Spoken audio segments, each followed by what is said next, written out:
Good morning. Welcome everybody to the Planning and Operations Committee meeting for SORTA on April 12th, 2022.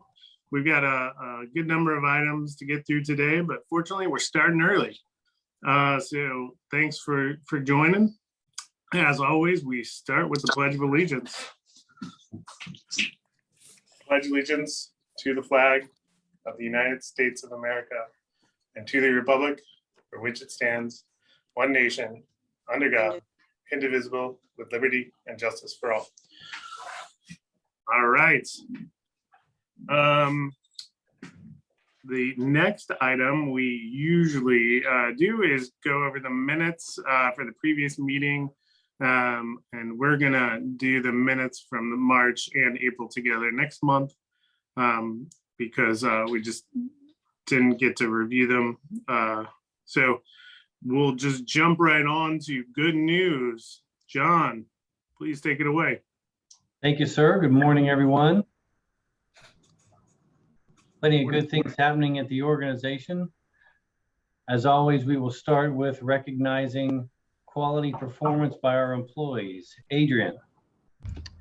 Good morning, everyone. So we've got our February Silver Wheel Award winners for this year, 2022. We're real excited. We've concluded our first year and have our first annual awards banquet coming up, which I hope you all can attend on April 21st. But this year's first winner is Bond Hill Maintenance Employee of the Month, which is Tom Ward. Tom Ward is a 10-year employee in the maintenance department and was recognized for his efficiency and quality of work, and he's always willing to and keen to help others in the department as they need help. Next, we've got Leadership Employee of the Month, Bobby Kane. Bobby's been with us just over 3 years, just shy of 4. He was a Queensgate employee that transitioned to Bond Hill, and they were recognizing him for how quickly he learned from one garage to the next and the transition he made. And again, his willingness to go above and beyond to help others. Next, we've got Queensgate Maintenance Employee, Tori Lynn Bird. Tori Lynn's been with us just over 2 years. And Tori Lynn was recently promoted to a C rate from a D rate. And they have been real excited about her eagerness to learn and always asking for additional tasks as needed. So congratulations to that group. And then next slide. So next we have Access Employee Jerome Rowe. Jerome has been with us about 22 years. Jerome was recognized for his excellent customer service, his OTP of over 90%, and no tardies, no absences, and he has just been a stellar employee. Then we have Administrative Support Employee of the Month, Natasha Knowlton. Natasha works in the finance area, worked in the finance area, and Tasha was being recognized for her excellence in work. She was very timely and expedient with getting her tasks and assignments done, and always willing to step up and ask for other work and assist others. And then we've got Queensgate Operator of the Month, Crescenta Dinkins. Crescenta's a 14-year employee, and Crescenta was being recognized for her excellent customer service. She receives no customer service complaints, no discipline, no absences, and so her manager wanted to recognize her for that. So again, we congratulate all of the February Silver winners. Thank you, Adrian. And as Adrian mentioned, we have our inaugural Metro Employee Recognition Program, our Golden Bus Award celebration, next Thursday, April 21st. You should have received details regarding the event itself and the invitation. Any questions, please let us know. And we certainly hope to see everybody there for a very special event.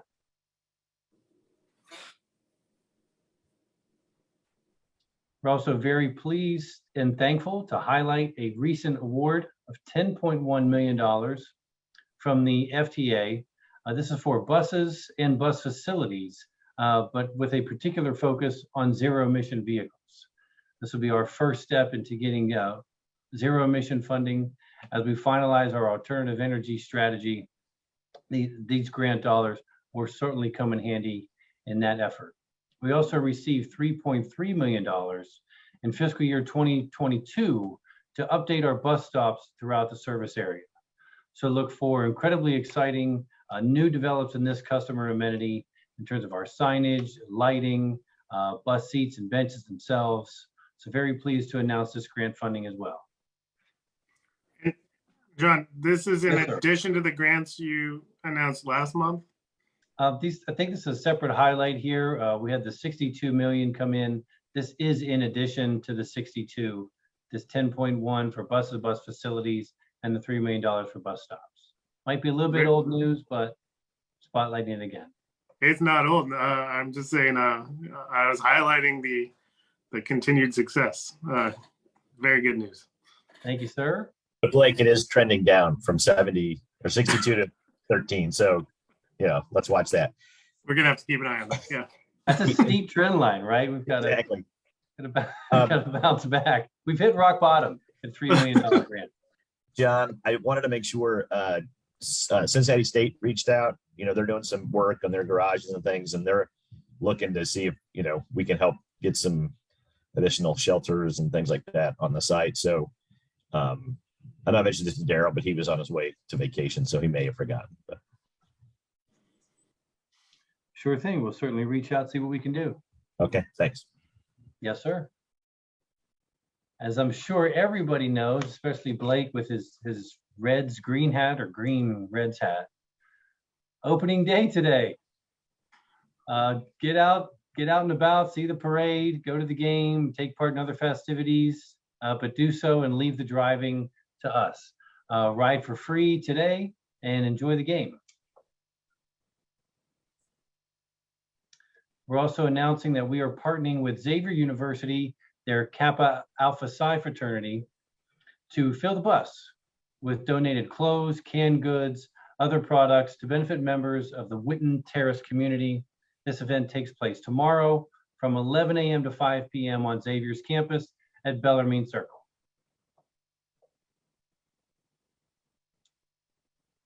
And that's the news. Thanks to everybody who came out for Transit Employee Appreciation Day last month.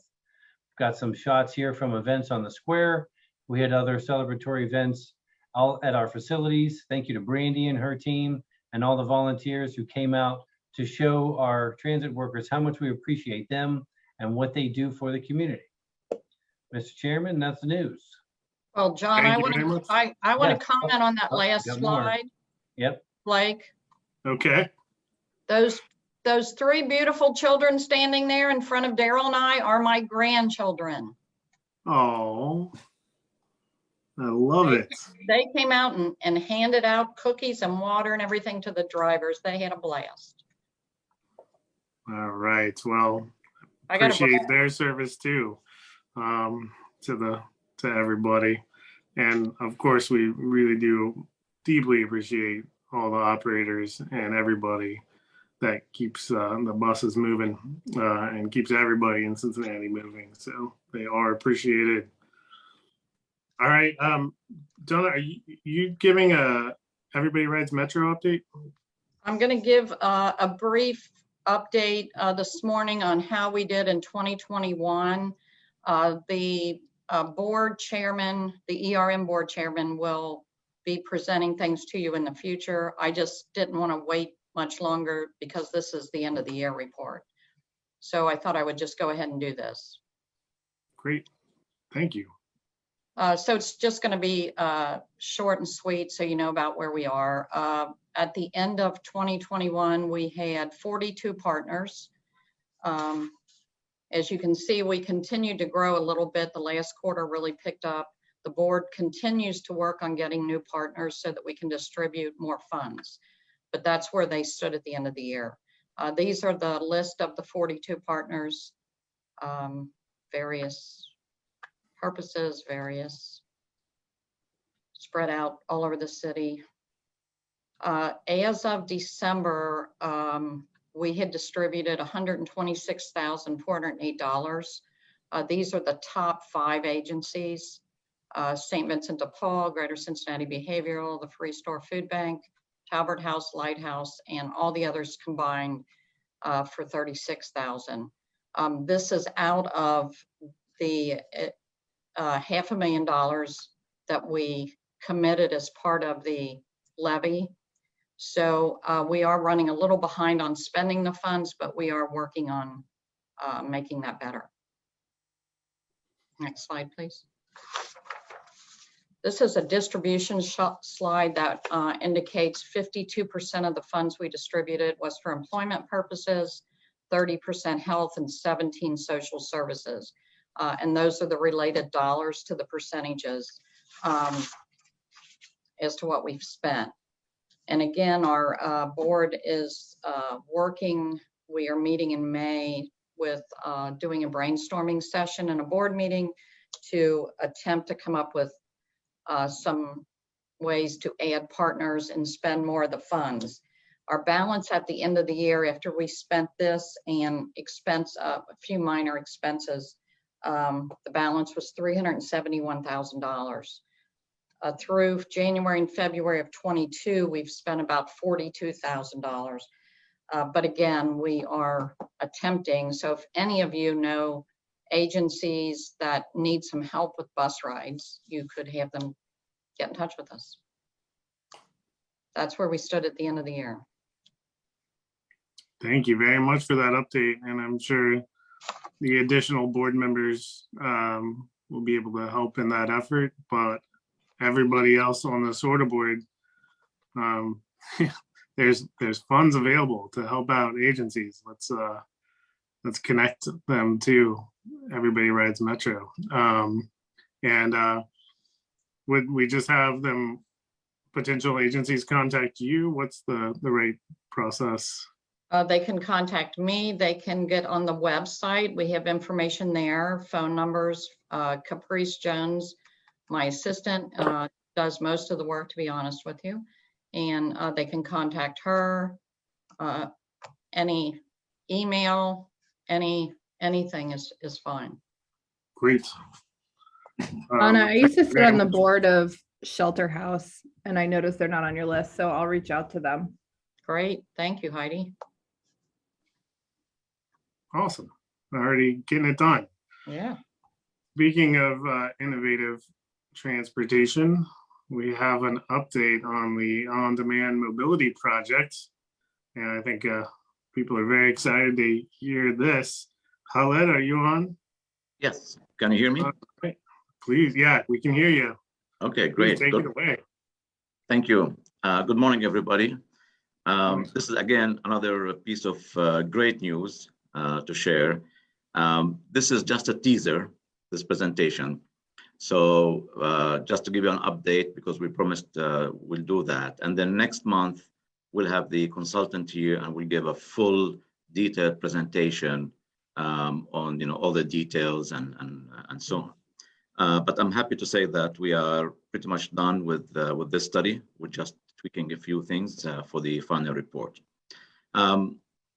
Just a reminder, mobility on demand, or as the consultant like to call it, on-demand mobility. So we're going, both names. But mobility on demand, the objective of it is to provide mobility for all at the neighborhood level that also connects with the fixed route network, so they can go to all destinations within our service area. And the objective of the study was to identify areas or neighborhoods that would benefit the most from this type of service, and then design the service for 5 of these neighborhoods. And that's our goal, is to implement 5 neighborhoods. Next slide, please.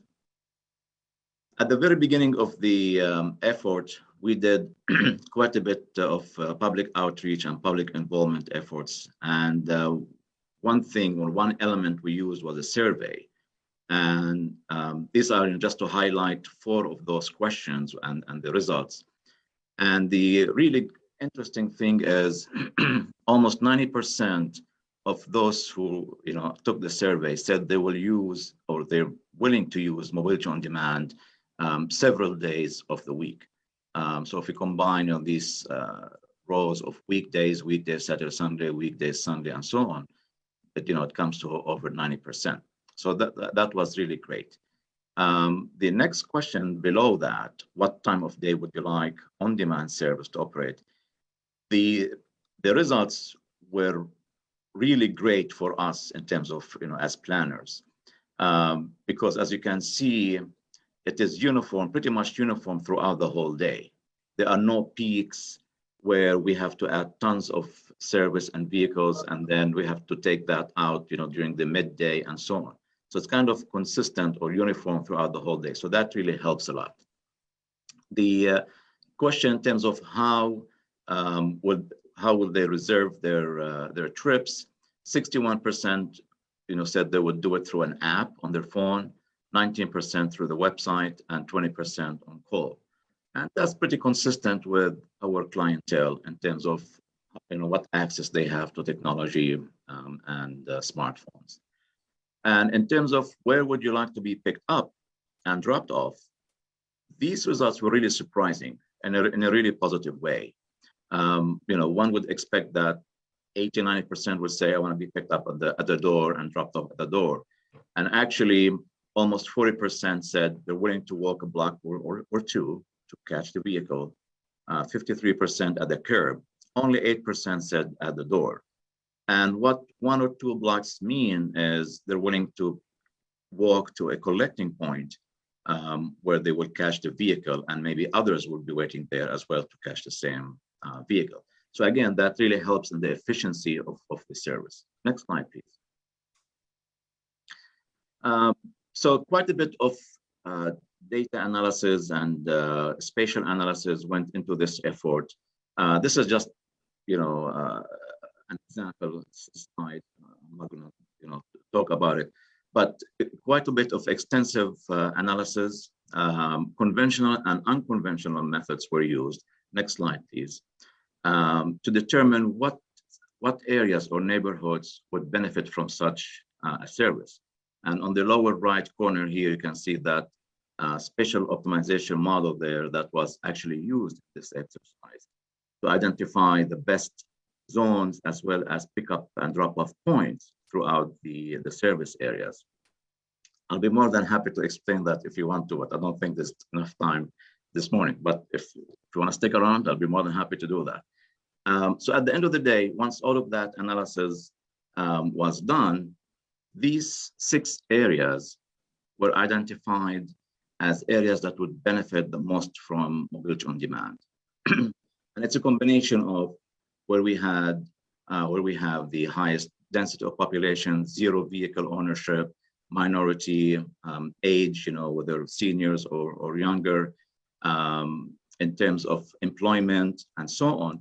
But then another factor was, is there a lot of transit service already or not?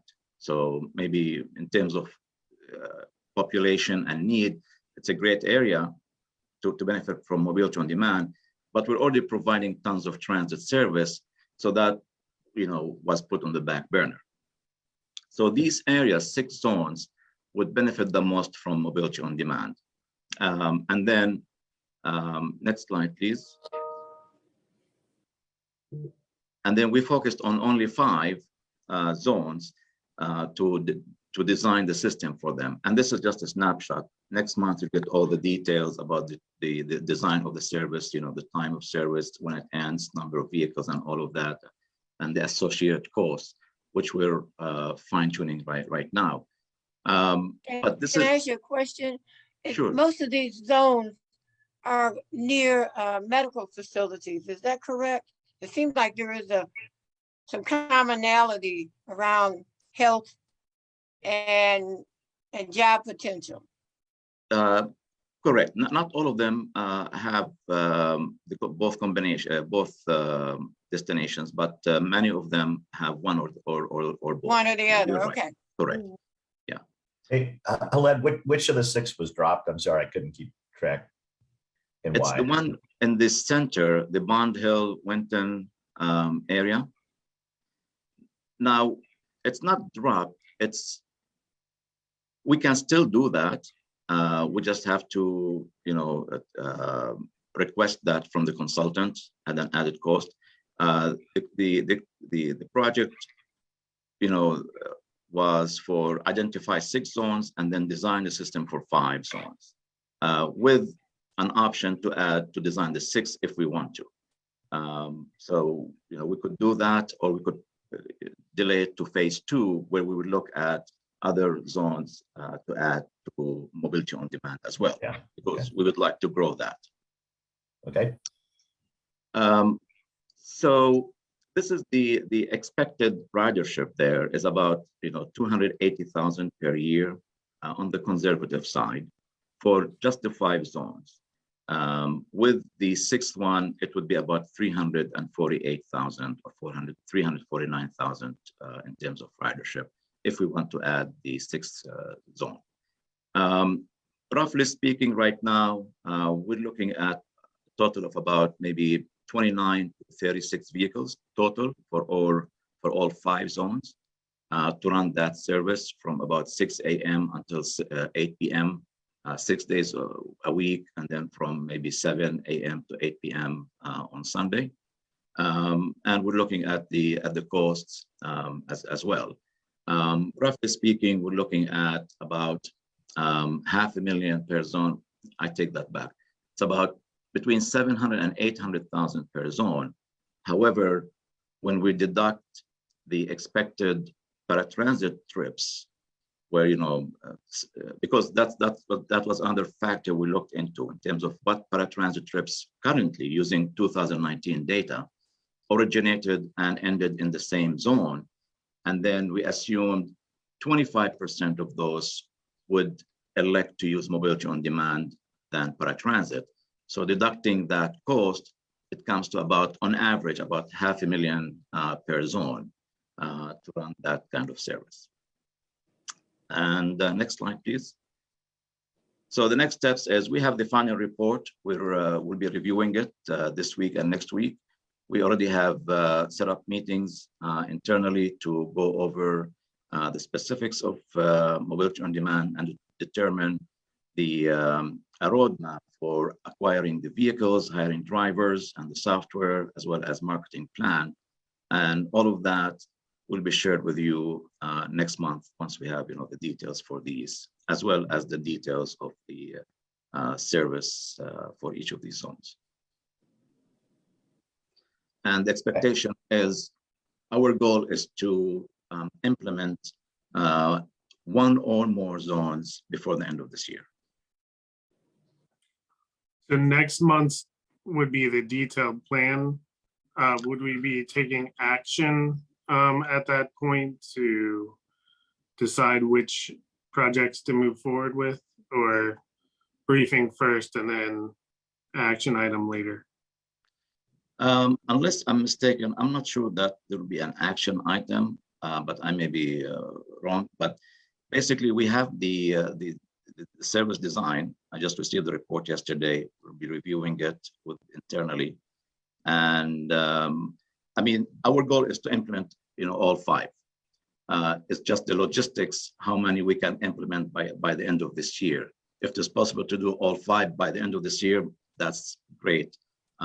But our goal is to at least have 1 or more by the end of this year, and then the rest will, come on board as the resources become available. Well, I'm guessing you're going to spend more than $100,000 on vehicles, so I think there will be an action item unless you choose to split them up. You're right. But I think it should be, because this is a big activity. Correct. And I think for sure by the end of the year would be great. Question for you: what have we talked about? And you may have mentioned it, and I may have missed it, that what we're charging for the service, or what we're anticipating to charge? That's still part of the internal discussion in terms of how much and how and so on. Okay. I think we're all very eager to see the detailed plans and imagine the possibilities that would come out of all of those.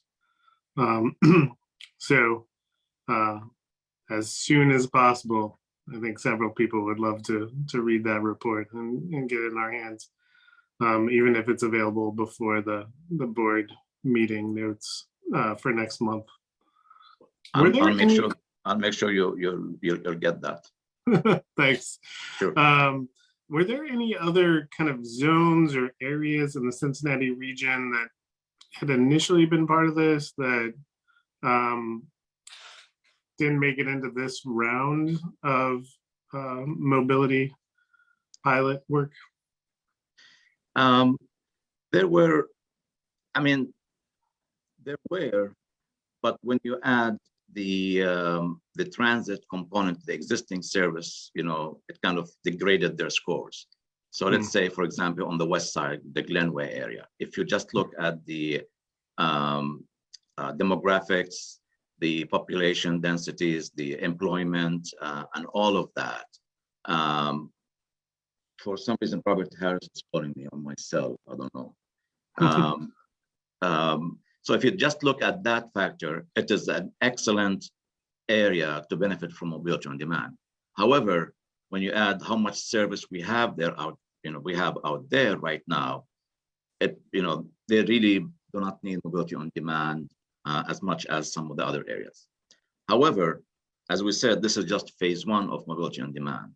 And next year we'll start tackling other neighborhoods.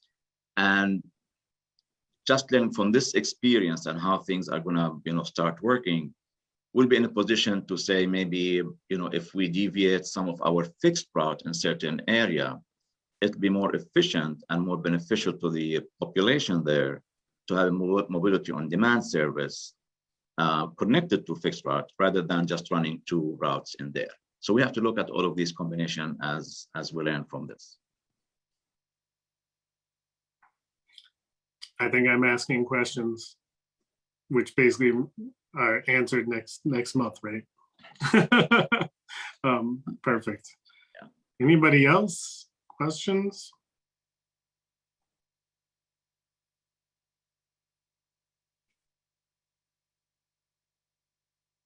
All right, well, this is very exciting stuff. Thank you for continuing to push forward with it and Sure.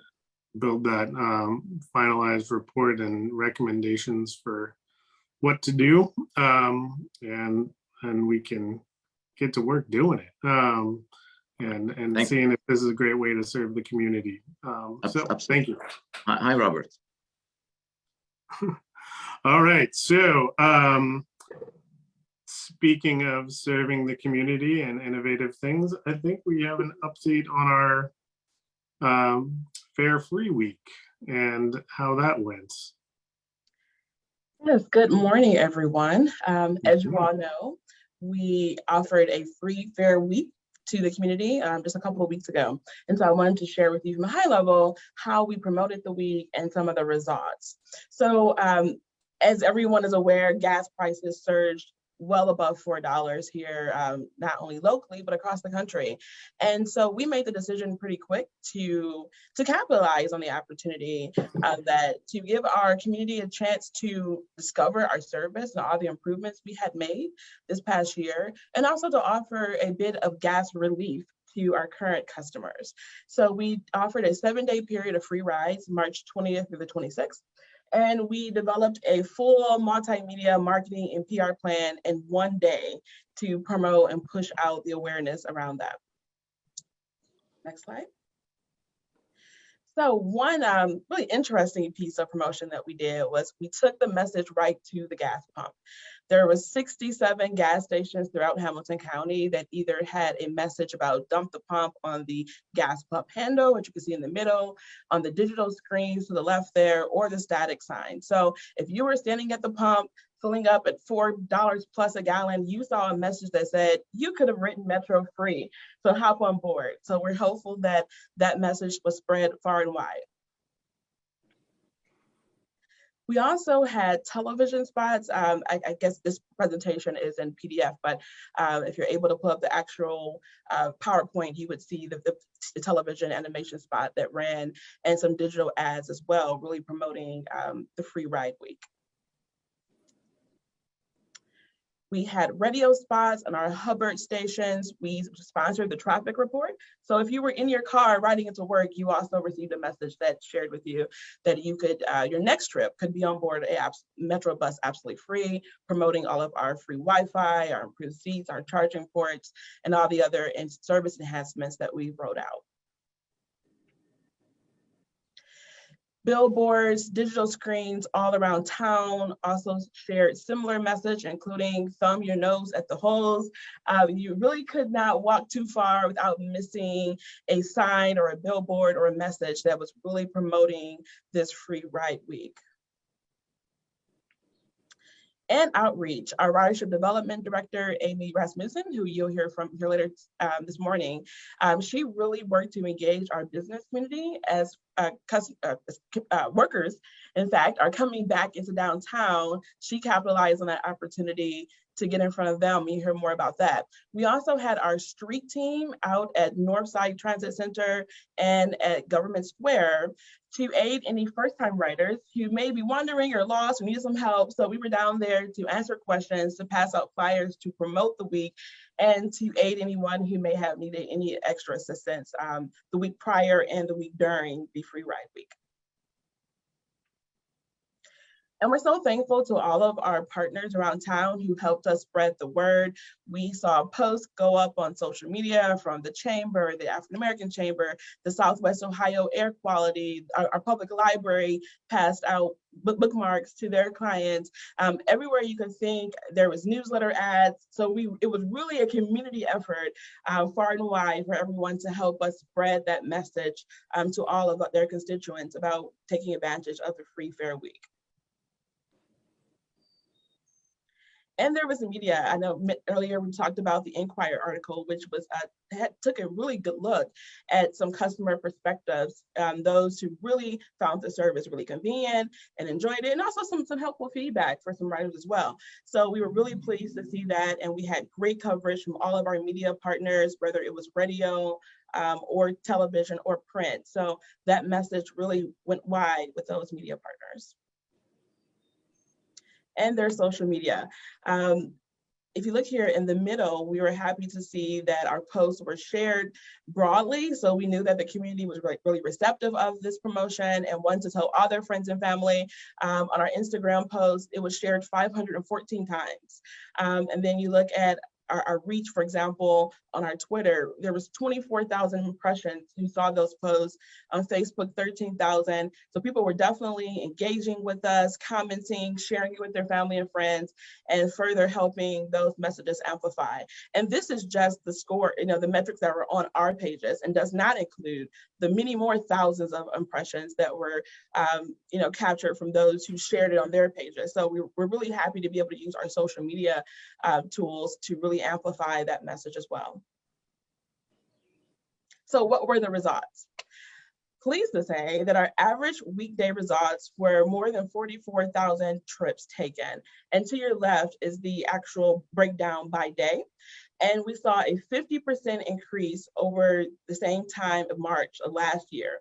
So ridership definitely increased during that week over last year. There was also a 26% increase over just the previous month that had about 35,000 weekday trips taken. We also saw an increase in express ridership, up 11% over February. So that was really indicative of some of those commuters who were taking advantage of the Free Fair Week as they were coming back into downtown and really trying out our service. So we're happy to see those numbers. And as you know, we've added more evening and overnight service, including 24-hour routes. And so we saw a 30% increase on those routes. And the big news here was that our weekend ridership exceeded our pre-pandemic figures. So that was really outstanding to see, as we've added a lot more weekend service to our to our system over this past year, to really see that being utilized. So I think the big message here is we have built it and it is working. And as you heard from Howlett in the reports, there's many more improvements that we'll be rolling out. So we're just really eager to see this trend continue. And this was a great way to introduce people to our service and those many improvements.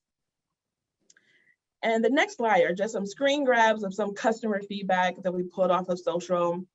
Here, one customer commented that they rode the 17 and 31 every chance they got that week because it was free. So people definitely took advantage. Another member said that they rode for the first time today because it was free and was shocked at just how easy and useful it was. And they'll definitely be riding regularly now. Another mentioned that they were a car commuter from Price Hill to the West End, and that they were trying public transit all week because it was free. Interestingly enough, this customer said they missed their first bus, but that was okay because another one was coming in just 15 minutes. And that really speaks to our increase of frequency, so that it's a lot more convenient for riders who now don't have to wait another hour or more for the next bus. So we certainly saw lots of great feedback, and we'll be continuing to watch those trends in the coming weeks and months, the hope that that continues and progresses as we add more service improvements. Thank you. Thank you very much. It's a beautiful spring eventually coming here, and I hope our ridership numbers continue to move up. I think there was actually some challenging weather that week. It wasn't quite as warm as we would have liked. So that the spring increase in ridership also usually goes along with that weather. So seeing good numbers even with colder temperatures is a very good thing. Thank you. Anybody else on the board have questions? I think that I really am excited to see that. I like the targeted marketing that was used in order to kind of amplify the message. I do have one question. How will the new riders or new folks that get tickets be sort of tracked so that we can determine if there's, a causal relationship from, them riding the free service to eventually becoming, actual kind of consistent commuters with transit? Is there a way to dissect that? Well, that's a great question. And so right now, we unfortunately don't have a way to track specific customers who are not using our app. So if someone gets on, because it was a free fare week, people were not paying with, the app or paying with, passes because it was just free. So there's no direct way to track who got on the bus. What we can track is ridership patterns and usage over over time based on just ridership data. So it doesn't tell us who, but it tells us how many. And so that's what we're tracking as it pertains to this promotion. But ongoing, as we look at ridership patterns with customers who do use the app, we are able to see how often they're riding, which we're really working on some marketing campaigns that will allow us to offer promotions and things to get them to ride more often. And so that we can track. But as it relates to just this promotion, because it was a free fare week, there is no specific way to say, John Smith rode during free fare week, is he riding again? We just don't have that data because it was a free fare week. Is there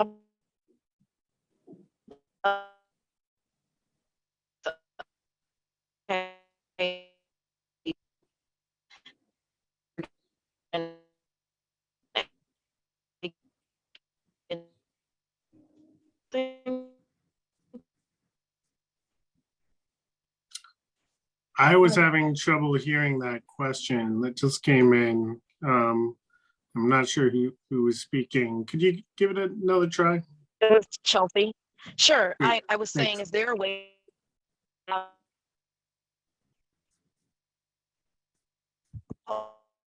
Chelsea, maybe you could type it into a note to the chat room because we're having trouble hearing you.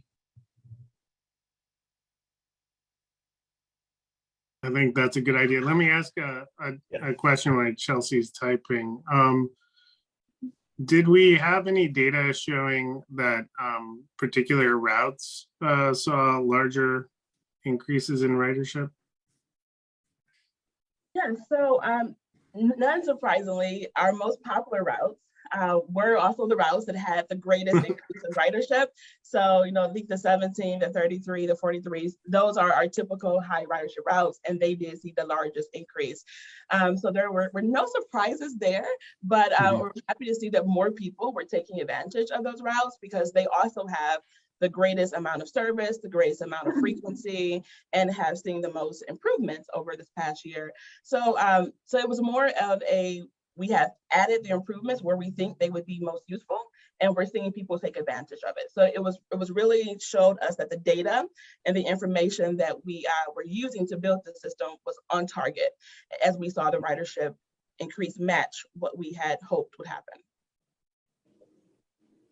Excellent. Um, Go ahead. Sarah. Can So Brandy, thank you so much for that report. That was wonderful. And it was really exciting that week to see all of this press, and there was a lot of energy around the free ridership week. One question I have, given that we're going to be talking about the advertising agency contract later, is this work supported by the agency? Or is this all done internally? Could you explain that a little bit? So it was actually a combination. Some of the larger promotional pieces, think our TV spots, our radio ads, those were done in partnership with our advertising agency. There was also some promotion that was done in-house, as well as all the PR work was done in-house, all the media relations, the social media campaigns, some of our partner promotions, all of that was, our typical in-house activity. But some of the larger, because we did put together so quickly, turning around in a day, those were able to be done because of our existing relationship with our advertising agency and their opportunities they were able to capitalize when it came to putting a spot on the radio and on other larger networks. Okay, great, thank you. That's helpful. And Chelsea, I'm not quite sure I'm understanding your question. Can we ask the reason for them purchasing a ticket in the form of a drop-down multiple choice? I'm assuming you're talking about in the app, but I'm just not clear on the specific of your question. So I just want to make sure that I'm getting it right. If you like to call me or follow up after the meeting, I'm happy to kind of get more insight to the question that you're asking, and we'll be happy to explain it. I just want to ask a question to Brandy. First of all, kudos. I really appreciate it. I was inundated with a lot of messaging, so you did a wonderful job in getting that going. I still think we have to do Women on the Move again. With the new riders, was there any issue with them wearing masks? I did not hear of any issues. We have been wearing masks for like about 2 years now. So I think it is something that people are well aware of, and our team does a good job of, having that message on the destination sign. As the bus is pulling up, it still says that masks are required. There's signage inside the buses on the annunciators when they're riding. So I think we've done a really good job of really pushing that message out around the enforcement of it and the expectation. So there was nothing that bubbled up to my attention that there was any conflict during that week with the mask mandate. That's good. Yes. That's good. And we're waiting every day to hear the guidance on that. I think the current mandate runs out the 18th. So Right, that's the 18th, and I said, okay, what's going to happen? I think it's on a lot of people's minds. Yes. So, well, thank you very much. And everything we do that has more people riding is great.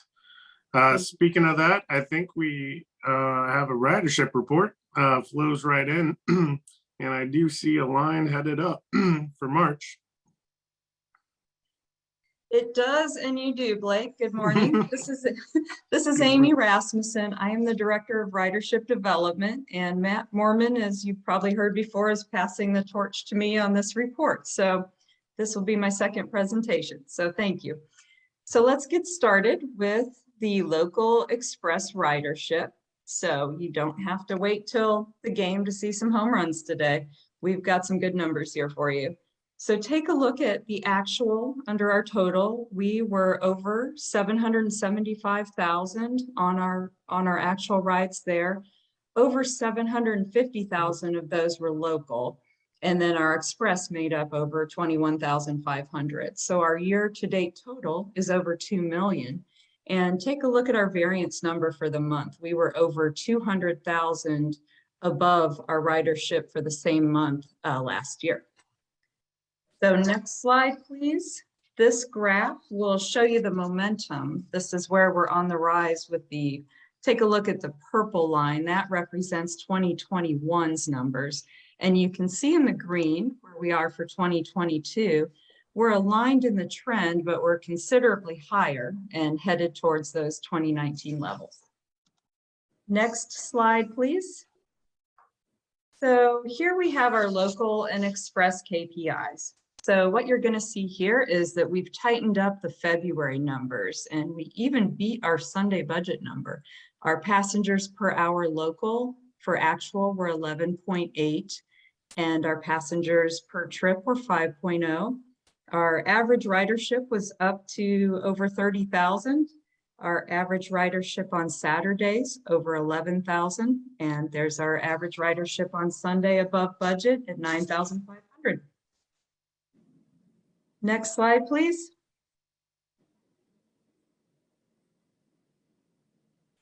Okay, here is our first home run for you. So what we have here is our local and express missed trip totals. Where we were, if you remember back in January, we were somewhere around 3,000. By February, we were under 2,000. Happy to be seeing that going down, but look at us now. We're at 754 missed trips. So that put us at we're at 99% of trips operated. So we were dominating in our service reliability for the month of March. So this is very good news here. And you can see this on our next screen. What we're showing you here is that most days we're actually in the single digits.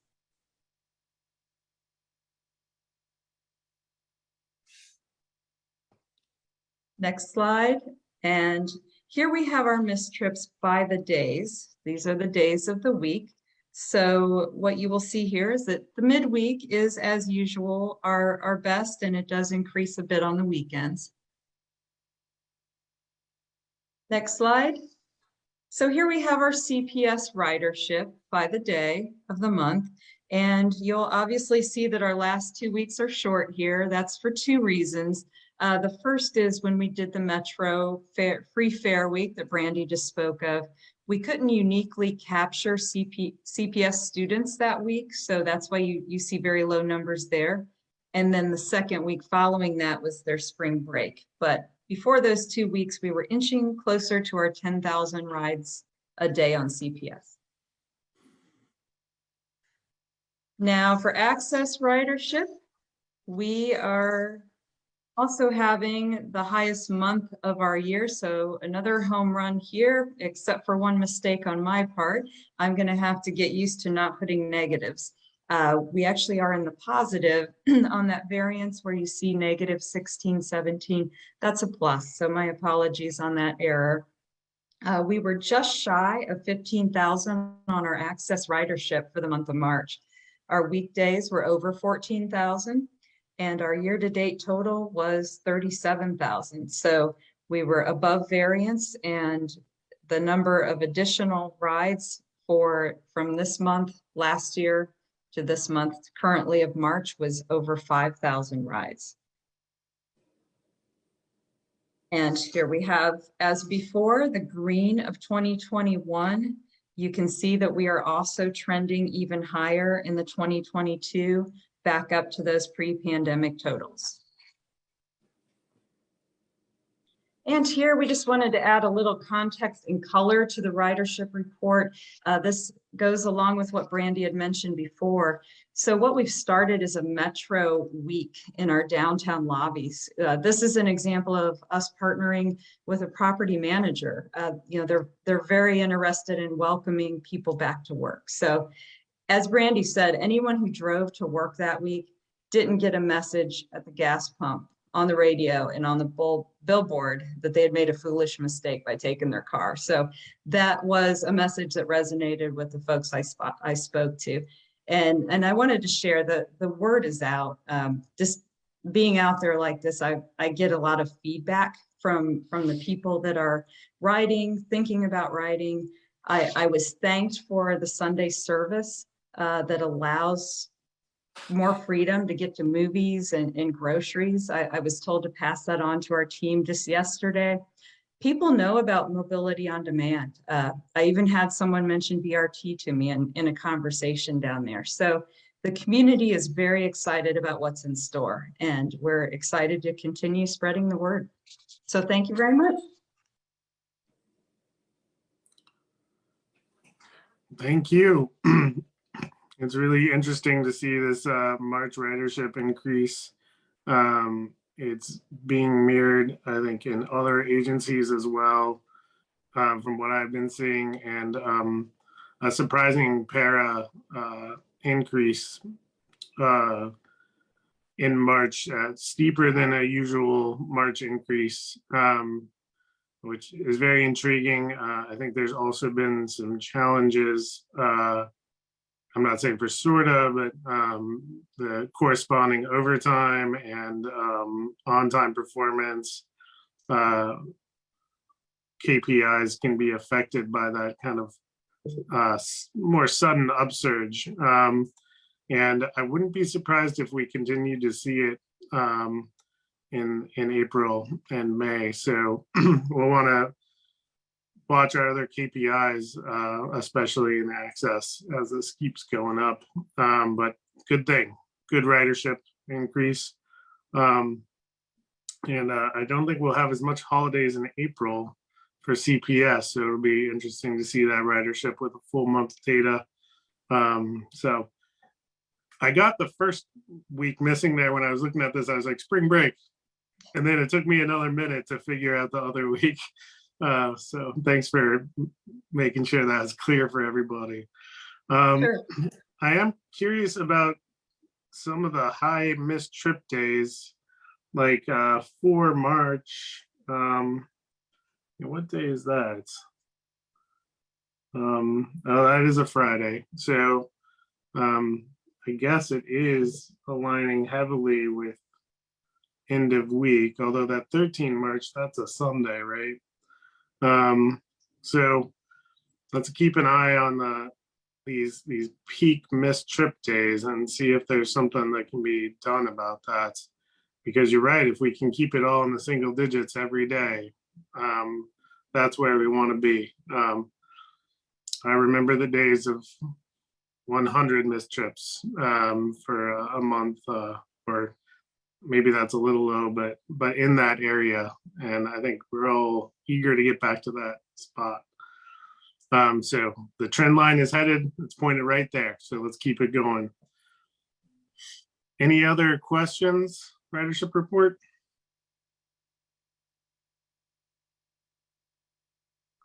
All right, thank you very much for the ridership report. Now we've got 3 action items. I'm going to jump right into those as we're approaching the hour mark here. And I think we've got a little bit more information on these procurements in the past. And I think we have John Edmondson here to kind of tell us about that, tell us about these action items.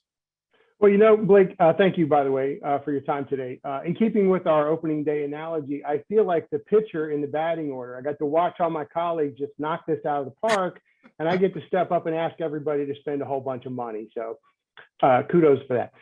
Again, great job, guys. Tough act to follow, but I'm going to do my best.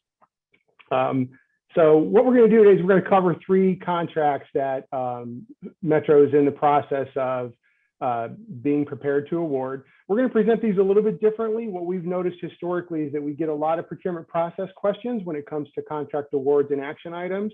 And so I'm going to present the contracting information. We'll have our project managers on standby for each one of these contracts. If there are procedural questions about how the organization plans to use the contract or how this contract supports a specific project that it's attached to. So please feel free to ask your questions, but we'll go ahead and kind of start the process. So the first contract on the block is a contract award for advertising agency services. As Ms. Sheets mentioned in her conversation with Ms. Jones, we have a third-party agency that we use to kind of help us implement our marketing plan and our marketing strategy throughout the service area. Part of the work that agency does for us is media purchases and videography and photography alignments and things like that from time to time. This contract is a 3-year contract to help support that activity. It includes development and implementation of that marketing plan, media purchases, and then the facilitation of some focus groups. It's with the firm Agency Services. They are a known vendor to SORTA. We've done a lot of work with them in the past. The total contract award is $6 million. That's a 3-year term, and it's budgeted at $2 million a year for each of those 3 years. There was no DBE goal established. We are going to be using local operating funds. Our vendor engagement, we had 291 individual firms download the solicitation information, 12 total submissions, which is a 4% response rate. Want to elevate that response rate moving forward. There are a large number of advertising vendors in the North American classification system, which we use. And that's why you kind of see that higher level of engagement from a download perspective, but maybe a less than favorable response rate because that goes out to national vendors all over the country. We did our vendor diversity outreach. We contacted 38 individual DBE registered firms and targeted them for participation. We got 7 responses from firms who were interested in participating as a prime, and we got responses from firms that included 13 certified DBE vendors as subcontractors. That's an 18% and 34% response rate respectively. That's okay for us. We look for a response rate to be anywhere between that 20 and 25% when it comes to DBE. So that's an improvement for us, definitely. Our final award also includes a 10% DBE participation dispersed to 4 firms that was negotiated with the prime vendor by staff. We wanted them to kind of elevate their vendor diversity participation throughout the contract term, and they responded by bringing on more certified DBE subcontractors. The procurement summary and action item are attached for you to see some additional information if you have any additional questions. Other than that, any questions on this particular action item? Yeah, it's Larry Thompson. Is it possible that we can see the list of these contractors or the people that responded to the bids?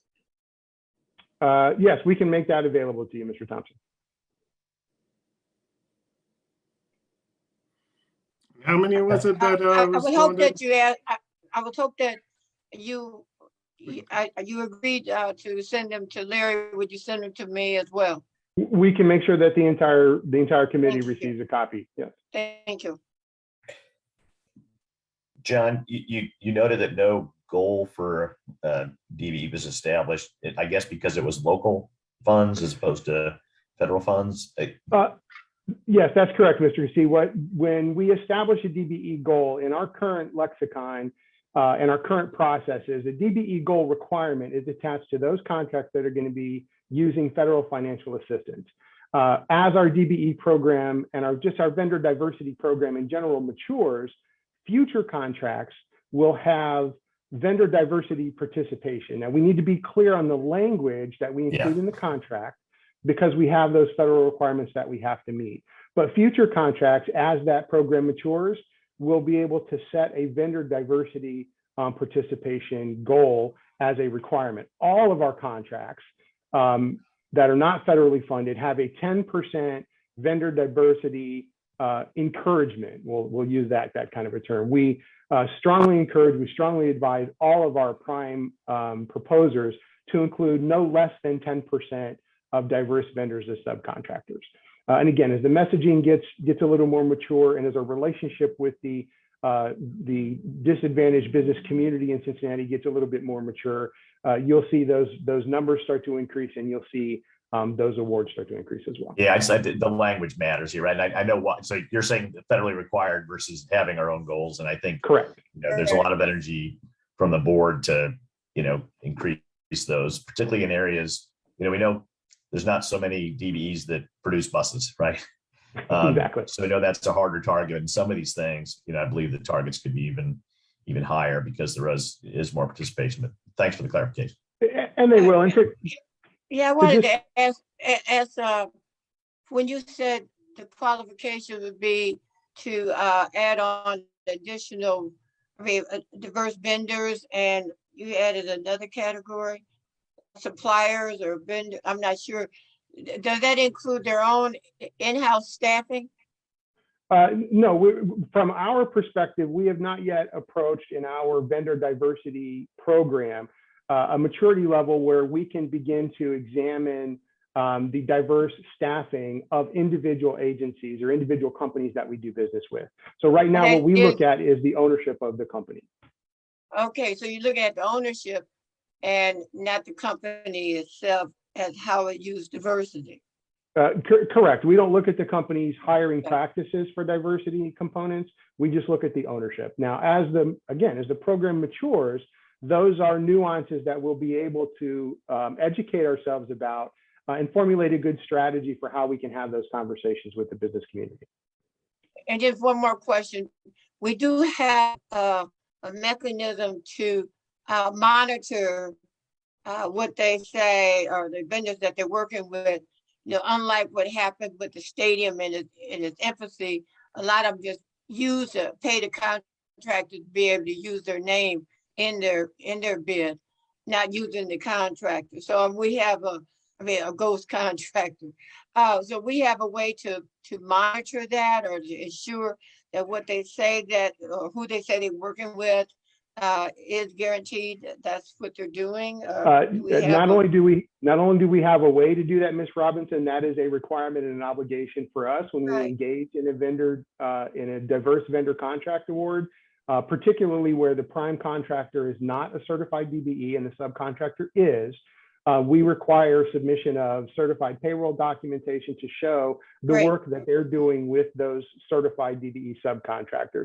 We also have a requirement that if the certified subcontractor is to be replaced, that prime contractor has to contact us, make the request to replace that certified subcontractor, and they have to replace it with a certified subcontractor as well. Thank you. This is the most sophisticated discussion we've had on the subject matter. So thank you. I appreciate that. Thank you. I have one other question if I could follow up here. Well, I guess it's changing a little bit. So we're going from 500,000 a year to 2 million a year for advertising services. Can you tell me more about that change? Because the dollar value significantly changed. I'm actually going to ask either Ms. Brandy Jones or Mr. Dave Etienne, the Director of Marketing, if they're on the call, if they can kind of expand upon that a little bit. That's the functional part of the budgeting and their individual plan. They're much better suited to answer that question for you, Mr. Etheridge. Thank you. I can address that. Brandy is more than welcome to add anything that she would like to add. We have had a progressive increase in the marketing budget from 2 years ago to accommodate the additional messaging and work that we will have to do to make sure that the Reinventing Metro plan and all of the changes that we're making as a result of that are adequately marketed to the community. Not only do we want to encourage ridership with those changes, but we also want to make sure that the awareness level is extremely high, even among non-riders, because obviously the support that we got for the passage of issue 7, we made some promises, and we want to make sure that the community is aware that even if they don't ride the bus, we are following through on the promises that we made and that we are improving our service. If you recall, we went from the 500,000 that you mentioned the year before last to 1 million last year. So this represents an increase again of $1 million for the annual expend. That is still puts us at a lower end of what some of our peers are spending in terms of their total marketing dollar budget for an annual advertising agency spend.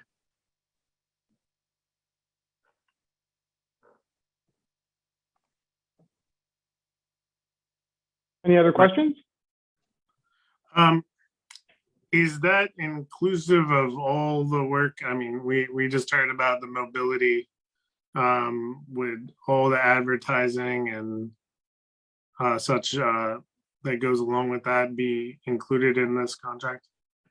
Yes, the increase in that was to accommodate the mobility on demand, which we think because of the new sort of innovativeness of the service that we've never experienced here before, as well as what might be perceived as some complexity. It works very differently than fixed route. We want to make sure that we have adequate budget to, like I said, not only, you know, promote the service, but make sure that the people who might potentially use it fully understand how it's going to work, how they can access it, how they can pay their fare. I would point out that the advertising that we just did for the free ride week and that we're doing right now to increase awareness during this period of high gas prices is being paid for out of the existing budget from the previous year. This actual contract won't even start until June 1st. So, you know, what we're spending from June 1st on to the end of May next year will be entirely to promote any changes that we are making, service improvements that we're making as a result of reinventing Metro. That also includes, I'm not sure if it was made clear, we're going to be doing some pretty intensive focus grouping. We haven't done focus groups with riders, potential riders, and former riders since 2018. Given that we've made some major changes and improvements in our service, we think it's time to actually get some more feedback from our customers and non-customers about those changes, how they perceive them, what their awareness level is of those changes. And so this will be one of the additional efforts that will cost some of that additional money this year to conduct those focus groups. And you'll have more information about that when we get closer to actually having them. And I'm certain that you will all be invited to participate as well. If you've ever sat in on a focus group, it's a very interesting and illuminating process. You get to sit behind a two-way mirror and watch these people as they're asked very specific questions about Metro service, and you get to hear their answers. And it does make a huge difference when you hear directly from the person's mouth what they're thinking, rather than sort of having it filtered through social media or other anecdotal formats that we use. Thank you, Dave. I also want to add, Blake, being that this is a 3-year contract, it will also include promotion, not just for mobility on demand, but also for bus rapid transit as we begin to launch that, you know, the early stages of that service as well. So we're thinking long-term about what our needs will be as we continue to grow our service for 2 major projects. And this funding level is what we, you know, in conversations, what we believe is needed to do that justice. I think it's fair to have a little breakdown of what, this is a lot of money. I mean, I think it's going to be money well spent, but I think it'd be worthwhile to say, here's where the increase is going to be focused on. And then to sort of Chelsea's earlier comments, I think it'd be worthwhile, Brandy, to have a way to say, here's how we're going to measure its effectiveness, right? To that end, I would recommend we move this to the full board, not on the consent agenda, so that the full board can hear about it during our full board meeting. And if we could have some of that breakdown for that discussion and vote, I think it would be very helpful.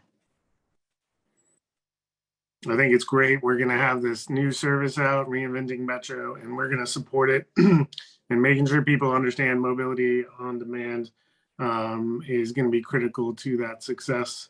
But let's break it all out and show exactly what we're doing to advance the mission of SORTA and all of Hamilton County and the region.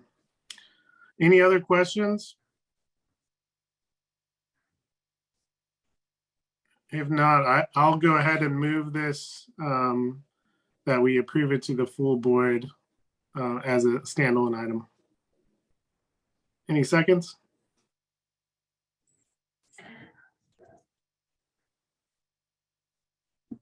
I'll second. All right, moved and seconded. If there are no more questions, I'll hold for a second on this Zoom meeting. It's always good to make sure. All right, hearing none. All in favor, please say aye. Aye. Aye.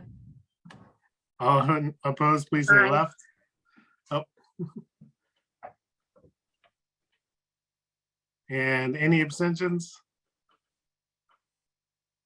All right, I heard ayes. I didn't hear any lefts. I didn't hear any abstentions. So Chanel, this goes on to the full board meeting. Do we have two more action items? John, did you want to take those?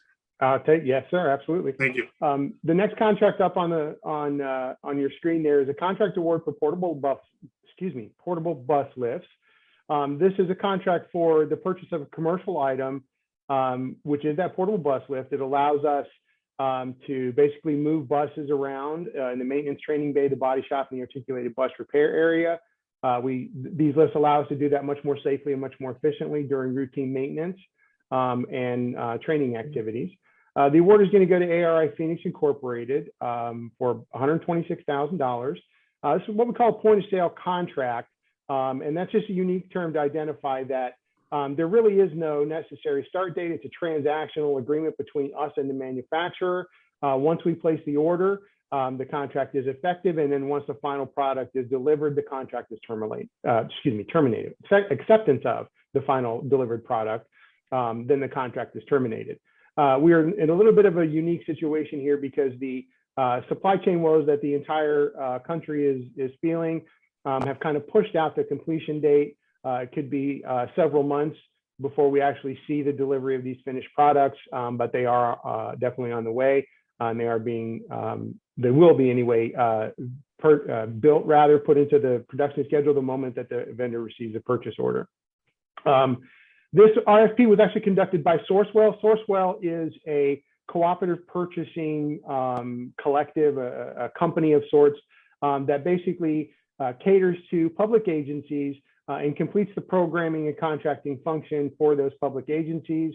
And agencies that are part of the cooperative purchasing program are then able to review those procurement activities and engage in contracts with the selected vendors once they determine that the procurement processes were compliant. In this particular instance, SORTA didn't review those procurement processes, but the state of Ohio did.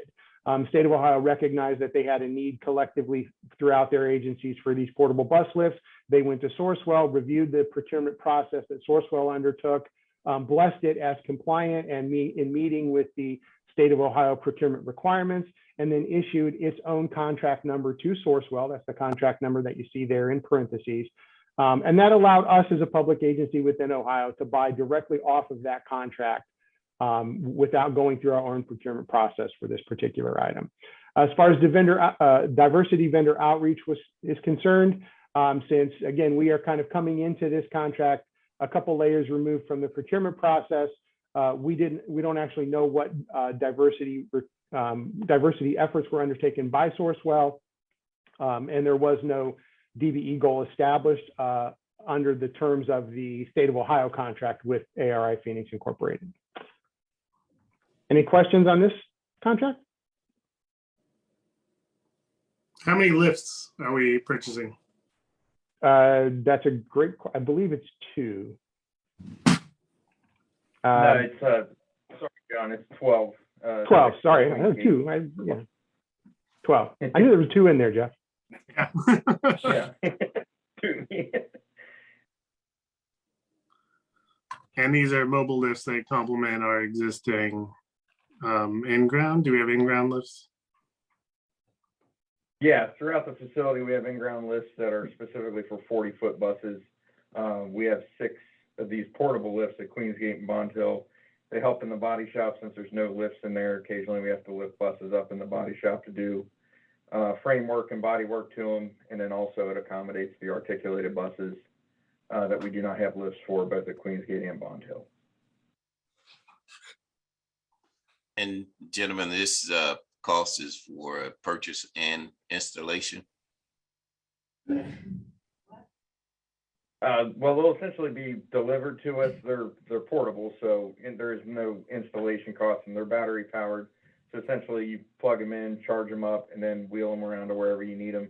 There's no cords or anything that like our current lifts have that would create trip hazards or anything like that. Oh, okay. They're not like the ones in the Bay Area where you have to use hydraulics or anything. No, yeah, these are all These are all self-contained units, battery powered, so no installation or anything required.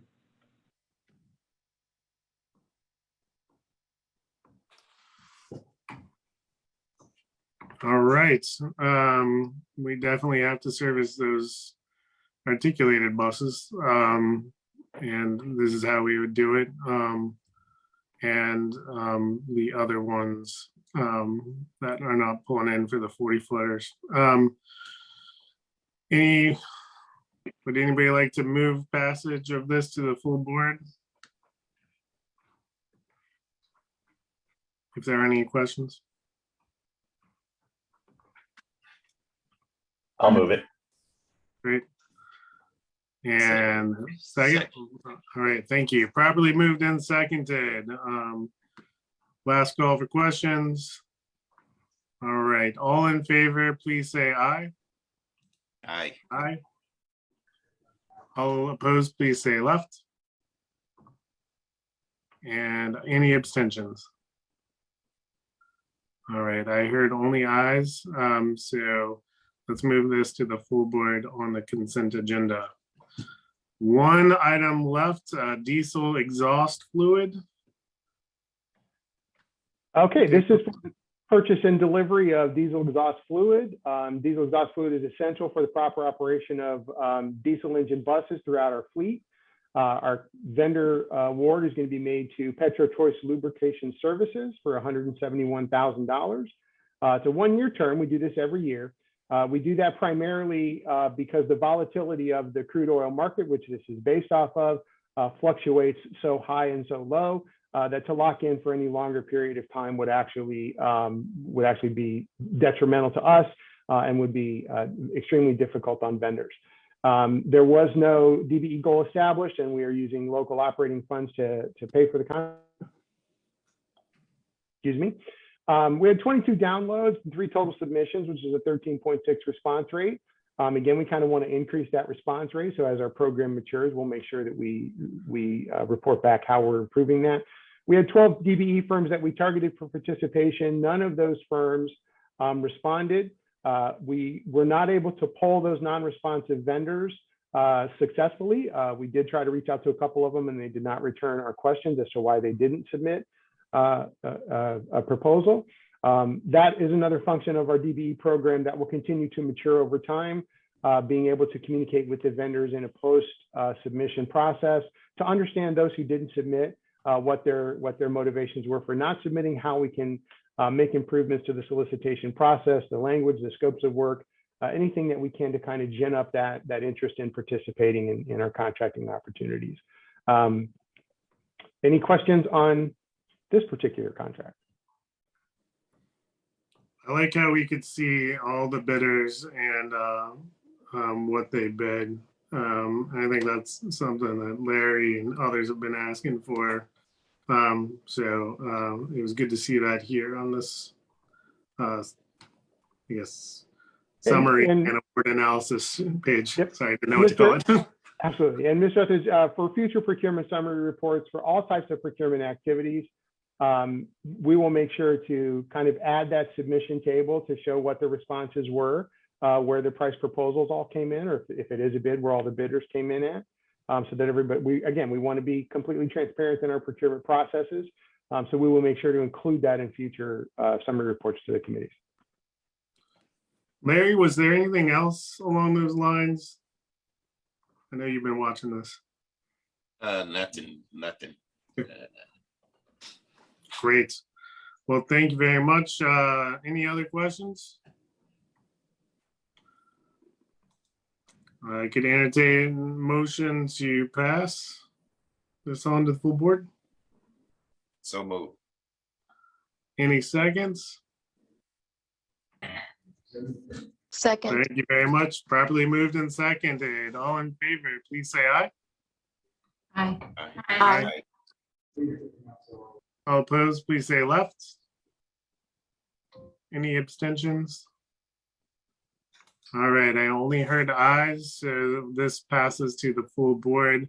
And I think the last 2 items can go on the consent agenda for the full board meeting. And I think that covers our action items. And I do want to note we have one new board member with us today, Krista Lewis. I think she's on. I'm on my phone here, so it's a little hard for me to track everybody who's here. But Krista, welcome. And my understanding is that the full board meeting, which will be in person next week, you'll get sworn in. So hopefully this was a good first committee meeting, and we look forward to meeting you. I look forward to meeting you, and I'm sure everybody else does next week. Like Krista had to, she had to attend another meeting, so she had to leave a little early. Oh, well, I hope you recorded that so we can play that for her, or I'll just say it again next time. And of course, everybody who attends all these meetings and works so hard for SORTA, thank you too. And with that, if there's no new business, then I think we can adjourn the meeting. All right, hearing no new business, the meeting is adjourned. Thank you. Thank Thank you. you. See you all next Everyone. week.